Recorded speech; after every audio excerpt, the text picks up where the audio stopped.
আসসালামু আলাইকুম, সবাই কেমন আছেন? আশা করছি সবাই ভালো আছেন। আমি আজকে চলে আসছি আরেকটা নতুন ভিডিও, এটা হচ্ছে ভর্তার ভিডিও। আমি বরবটি দিয়ে ভর্তা বানাবো আজকে। ভর্তার জন্য আমি বরবটিটা একটু সিদ্ধ করে নিলাম। এদিকে আমি পেঁয়াজ, রসুন, কাঁচামরিচ এগুলো সব রেডি করে রাখলাম। এদিকে আমার বরবটিটা সিদ্ধ হয়ে গেল। এখন আমি ভাজবো পুঁটি মাছ। আমি পুঁটি মাছ দিয়ে ভর্তা করবো। এই জন্য আমি একটু তেল দিয়ে তার মধ্যে একটু হালকা করে তেল দিলাম, দিয়ে মাছটাকে ভেজে নিলাম। এর মধ্যে আমি দিয়ে দেবো একটু হলুদ। হলুদটা দিচ্ছি কালারের জন্য, এটা কোনো ইস্যু না রান্নার। একটু পেছনে দেখা যায় তো। এখানে আমি এখন আস্তে আস্তে এক এক করে সব দিয়ে দিলাম। রসুন, পেঁয়াজ, কাঁচামরিচ এগুলো দিয়ে মাছ শুদ্ধ আমি নাড়াচাড়া করবো।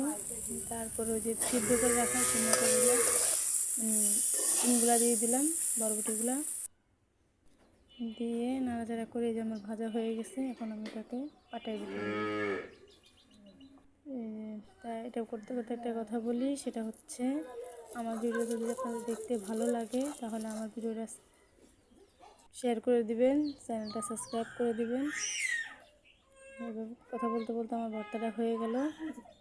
ভর্তাটা গরম গরম ভাতে অনেক টেস্টিদার একটা ভর্তা, সবাই খেয়ে দেখবেন। আমার ভিডিও পর্যন্ত সব